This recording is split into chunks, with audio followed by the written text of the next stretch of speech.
नमस्कार दोस्तों, मैं हूं पुलकित मोहन सिंगला। स्वागत है आपका हमारे चैनल में। दोस्तों, आज हम इस विषय में बात करेंगे कि बुरे कर्मों के दृश्य हमारी आत्मा को प्रेत योनि में बार बार क्यों दिखाई जाते हैं। दोस्तों, हमारे इस जीवन में हम किसी के साथ भी बुरा करते हैं, कोई भी बुरा कर्म करते हैं, तो हम उस कर्म को करके आगे बढ़ जाते हैं। हमारे किए हुआ बुरा कर्म हो सकता है हमें उस वक्त याद हो जिस वक्त हमने कर्म किया है, या कई लोगों को तो उस वक्त ये पता भी नहीं होता कि उनके द्वारा एक बुरा कर्म हो रहा है। बुरा कर्म हो गया, हम आगे बढ़ जाते हैं ज़िंदगी में, अपने कामों में लग जाते हैं, या अपनी ज़िंदगी में जो भी हमें करना है करते रहते हैं। पर उस बुरे कर्म की जो रिपरकशंस हैं, जो उसके कॉन्सिक्वेंसेस हैं, वो उस इंसान के साथ लगे रहते हैं जिसके साथ हम बुरा करते हैं। हम तो आगे बढ़ गए, हमें याद भी नहीं हमने किसके साथ क्या बुरा किया है, और हम ये भी नहीं जान पाते कि कितना बुरा हम कर चुके हैं अभी तक, कितने लोगों के साथ। पर जब यही हमारी आत्मा प्रेत योनि में जाती है तो वही क्षण हमें बार बार दिखाए जाते हैं। जिस तरीके से अगर आप किसी कैसेट को किसी टेप रिकॉर्डर में लगा के गाना बार बार आप रिवाइंड करो और फिर चलाओ, फिर करो, फिर चलाओ, इसी तरीके से वही कर्मों की जो स्मृतियां हैं वो बार बार आत्मा के सामने आती हैं। ऐसा इसलिए होता है ताकि आत्मा उन कर्मों को रियलाइज़ कर सके, समझ सके कि क्या बुरा कर्म था, क्या नहीं था। आत्मा चाह के भी अपने उस स्थिति से बाहर नहीं निकल पाती, उन स्मृतियों को मिटा नहीं पाती।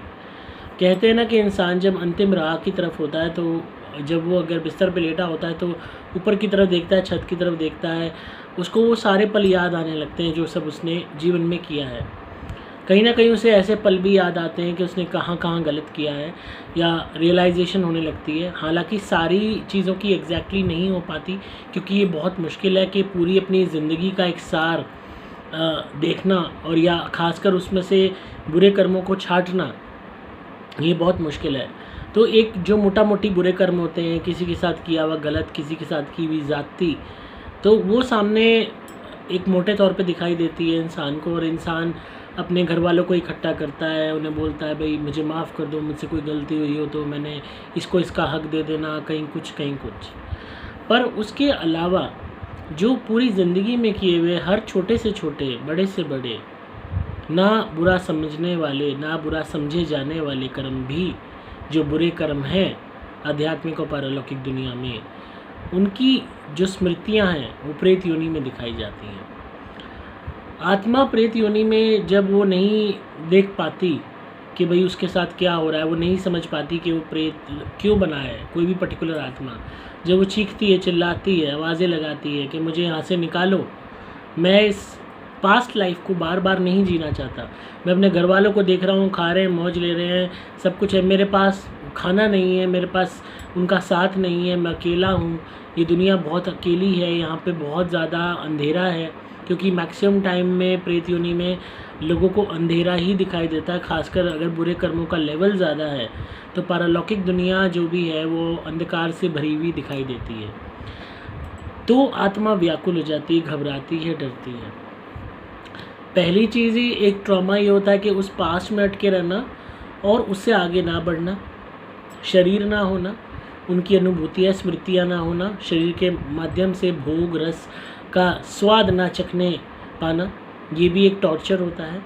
घर वालों के असली रंग पता लगते हैं घर वालों के, क्योंकि अभी जब आप सामने हो तो लोग कुछ और हैं, जब आप चले जाते हो तो लोग कुछ और होते हैं। उनकी असली बातें, उनकी असली थिंकिंग आपके प्रति क्या है वो सामने आती है, और आपके बारे में बातें भी करते हैं, आपके बारे में हंसते भी होंगे, मजाक भी उड़ाते होंगे, आपको गाली भी देते होंगे पीछे से। तो वो सब चीज़ें आत्मा सुनती है अगर खासकर उस जगह पे है तो, और तब उसको ये सब चीज़ें सुनी नहीं जाती, वो सब से निकलना चाहती है। जितना भी ये मैक्सिमम आत्माएं जिनको अगर रियलाइजेशन की स्टेट आ जाती है या वो रियलाइजेशन की तरफ बढ़ने लगती हैं, तो वो चीख पुकार करती हैं, आवाज़ें लगाती हैं कि हमें यहाँ से निकालो, हमें इस लाइफ से निकालो।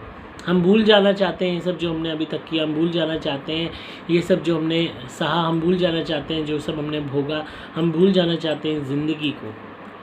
तब अगर उनके कांटेक्ट में कोई भी उच्च बली आत्माएं आती हैं तो उन्हें वो चक्षु प्रदान करती हैं उन स्मृतियों को देखने के लिए, जो एक बुरे कर्म की एक फिल्म की तरह होती है। तो वो बुरे कर्मों को बार बार रिपीटेडली आत्मा को देखने पे मजबूर किया जाता है। एक उसके अंदर ऐसी कॉन्शियस जागृत कर दी जाती है कि वो अपने किए हुए एक एक प्रत्येक बुरे कर्म को याद कर सके, देख सके खुद के द्वारा ही, और वो बार बार रिपीट होता जाता है ताकि आत्मा और भी व्याकुल हो जाए, और भी तड़पे, और भी परेशान हो, और भी दुखी हो। इसलिए किया जाता है ताकि आत्मा पूरे एंड तक, मतलब पूरी प्रेत योनि की जर्नी में उसकी रियलाइजेशन, उसका पश्चाताप, उसका दर्द, पीड़ा इतनी ज़्यादा स्तर तक बढ़ जाए कि वो प्रेत योनि में भी उन बुरे कर्मों का फल भोग सके। और सपोज़ जो प्रेत योनि का समय अगर 20 साल, 30 साल, 40 साल रहा और आत्मा उन्हीं स्मृतियों को याद करती रही, तड़पती रही, माफ़ी मांगती रही, बिलखती रही, परेशान रही, तो वो एक तरीके से एक सज़ा के रूप में उसको मिलते हैं कि आप प्रेत योनि का सफ़र ऐसे रोते झीकते, सज़ा भोगते हुए काट लो, रियलाइजेशन करते हुए काट लो, तब उसके बाद उनके अगले जन्म की तरफ वो बढ़ते हैं। और उसमें भी अगर शेष पीड़ा रह गई है या शेष सज़ा रह गई है तो उसका जो रूप है वो नए जन्म में नए उसी हिसाब से शरीर, परिस्थितियाँ, सब चीज़ें हो जाती हैं। एंड अगेन क्या होता है कि जो आपने कर्म किया था अपनी पास्ट लाइफ में, वही अगेन पहले पारलौकिक दुनिया में एक स्मृति के रूप में रिपीट हुआ था, आपको दिखाया गया। आपकी फ़िज़िकल लाइफ में, न्यू इनकारनेशन में वही सेम सीन रिपीट होता है अब आपके साथ। अब आप उसी चीज़ को भोगते हो, उसी चीज़ को फील करते हो, उन्हीं सब बुरे कर्मों को रिपीट करते हो, और यहाँ पे पोजीशन बदल जाती है। पहले आप वार करने वाले थे, दूसरा सहने वाला था, अब आप सहने वाले हो जाते हो और कोई और वार करने वाला होता है। हमारी लीगल भाषा में अक्सर कहा जाता है प्लेंटिफ एंड डिफेंडेंट।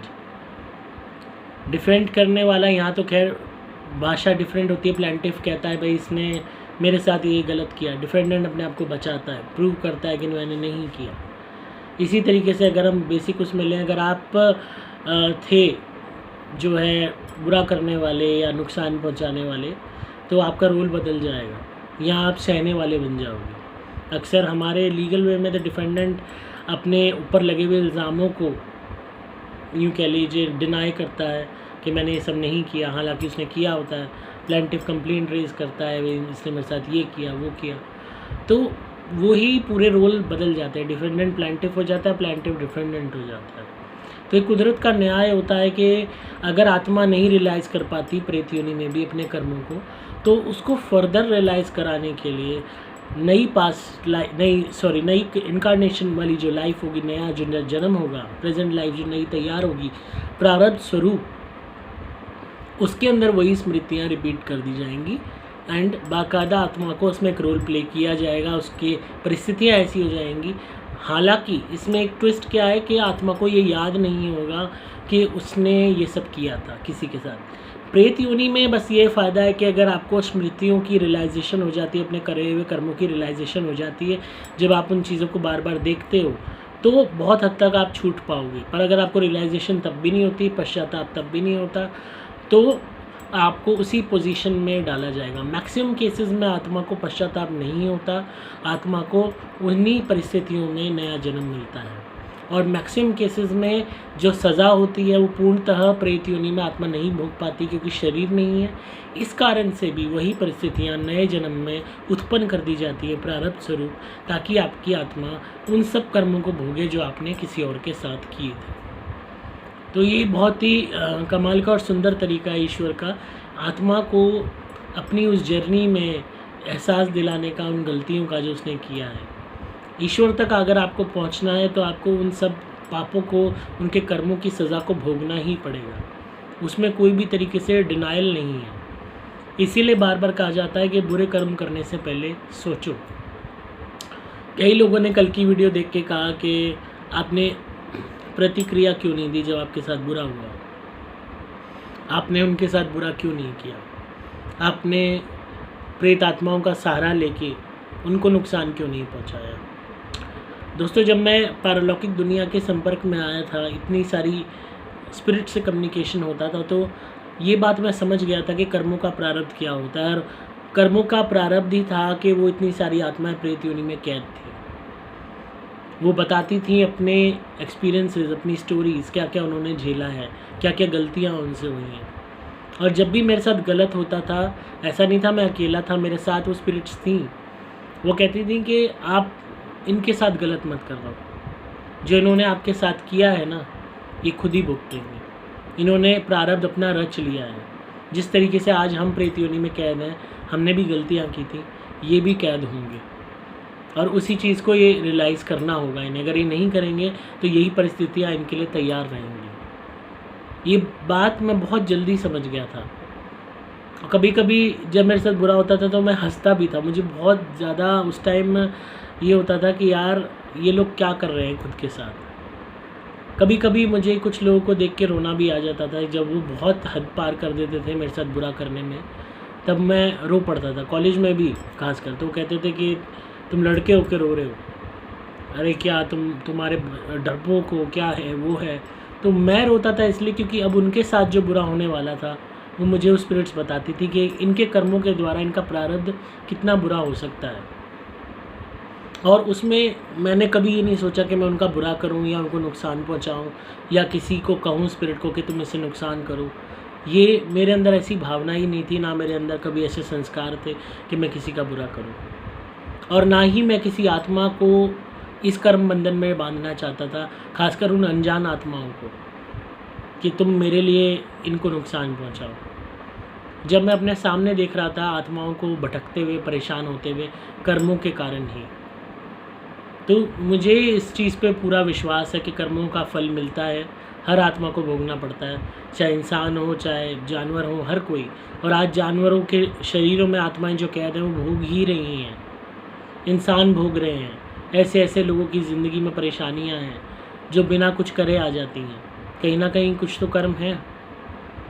तो मेन चीज़ है कि आप अगर डरना है, चाहे आप किसी से मत डरो, भगवान से ही मत डरो, पुलिस से भी मत डरो, न्याय से भी मत डरो। अगर डरना है ना तो कर्म से डरो, क्योंकि अगर कर्म से नहीं डरोगे ना, बुरा करने से नहीं डरोगे ना, तो जब आपके साथ बुरा होगा ना तो कोई आपको भी बचाने वाला नहीं होगा। आई होप आपको आज की वीडियो पसंद आई होगी। तो इसी तरह सुनते रहिए, प्यार देते रहिए। And thank you again. इतने लोगों ने तारीफ़ों के मेरे लिए पुल बांध दिए कि मैं हैंडसम हूँ, मैं सुंदर हूँ। I am truly overwhelmed. मुझे मेन बात ये नहीं थी कि मुझे ये प्रूव करना है या मुझे किसी की एक परमिशन चाहिए खुद को सुंदर या कुरूप का तगमा देने के लिए। मुझे कोई फ़र्क ही नहीं पड़ता कि कोई क्या सोच रहा है, कोई क्या कह रहा है मेरे बारे में, कोई क्या बोल रहा है, कोई बुरा बोल रहा है, खुश हो रहा है, उसे खुशी मिल रही है, उसकी आत्मा को अगर इससे सुकून मिलता है तो यही सही। पर मुझे पता है मेरी आत्मा सुंदर है, मेरी आत्मा मैटर करती है मोस्ट। शरीर का क्या है, शरीर तो वैसे भी ढल जाना है, इसी चेहरे पे और झुर्रियाँ आ जाएंगी। बाद में चल के जब एज हो जाएगी तो सेंटी उठा के चलना पड़ेगा, डंडे का सहारा लेना पड़ेगा। तो रूप तो किसी का भी नहीं रहा है। बड़े बड़े फिल्म स्टार्स एक से एक सुंदर, बुढ़ापे में उनका भी रूप चला गया। तो ये चीज़ें टेम्परेरी हैं, इनके पीछे रोना, एक परेशान होना, उदास होना। मेन उदासी ये होती थी देख के कि इंसानियत गिर गई है, लोगों ने अपनी आत्मा को मार दिया है। वो भी ये नहीं कि किसी एज ग्रुप के चलते, कम उम्र के लोग, बच्चे जो आज हैं उन्होंने अपनी आत्मा को मार रखा है। वो भी एक ज़िंदा लाश ही हैं जो सिर्फ सामानों के पीछे भाग रहे हैं। गेम्स, बढ़िया बाइक, अच्छा फ़ोन, तो वो भी सिर्फ एक लाश ही हैं। जो कॉलेज में हैं उनकी मैंने स्कूल लाइफ में देखा लोगों के बुरे व्यवहार, कॉलेज लाइफ में देखा, वर्क एनवायरनमेंट में देखा, रिश्तेदारी में देखा, सामाजिक वे में देखा, पड़ोसी देखे बुरे। तो हर इंसान आज अपनी आत्मा को मार चुका है, सिर्फ एक लाश की भांति जी रहा है सामानों की पूर्ति करने के लिए। मेरे पास ये भी हो, मेरे पास वो भी हो, उससे ऊपर कोई अस्तित्व नहीं है आत्मा का। तो जो जो कर रहे हैं ऐसा, उनको तो प्रेत योनि में सीट उनकी पक्की है ही है, ताकि उनको ये एहसास कराया जाए कि तुम्हारी आत्मा भी कुछ है। तो इसलिए कोई फ़र्क नहीं पड़ता कि कौन क्या कहता है। बाकी आप लोगों ने जितना प्यार दिया, जितना हौसला बढ़ाया, उसके आगे तो मैं क्या कहूँ, मेरे पास शब्द नहीं है। और मैं आपके साथ हमेशा रहूँगा और यही कहूँगा कि आप सब भी मेरे साथ हमेशा इसी तरह रहना। हमारी ये जो फैमिली है ये हमेशा बनी रहे, यही दुआ करूँगा ईश्वर से, आपका और मेरा प्यार हमेशा बना रहे। तो इसी तरह सुनते रहिए, प्यार देते रहिए, सब्सक्राइब कीजिए चैनल को ताकि आपको पारलौकिक और आध्यात्मिक दुनिया की जानकारी मिलती रहे। ज़्यादा से ज़्यादा वीडियोस को शेयर कीजिए। अगर आप किसी भी भूत प्रेत ब्याधा से परेशान हैं, नेगेटिविटी से परेशान हैं, तो एक बारी धुनी ज़रूर मंगवाइए, घर में जलाइए। मेरे द्वारा भी मंत्रित आप कवच या लॉकेट भी धारण कर सकते हैं, कहीं जाने की ज़रूरत नहीं पड़ेगी, घर पे ही ठीक हो जाएंगे। पेड कॉल कंसल्टेशन बुक कर सकते हैं, अपने केस के विषय में फ़ोन पे बात कर सकते हैं और फ़ोन पे रेमेडीज़ ले सकते हैं, अपनी कुंडली बनवा सकते हैं, अपने ग्रहों के उपाय करवा सकते हैं। सभी कामों के लिए आप मोबाइल नंबर 8130331007 पर संपर्क करें। डिस्क्रिप्शन में आपको डिटेल्स मिल जाएंगी। दोस्तों, मेरा दूसरा चैनल सोशल ज्ञान बाय पुलकित भी सब्सक्राइब कीजिए। मैं हूं आपका दोस्त पुलकित मोहन सिंगला।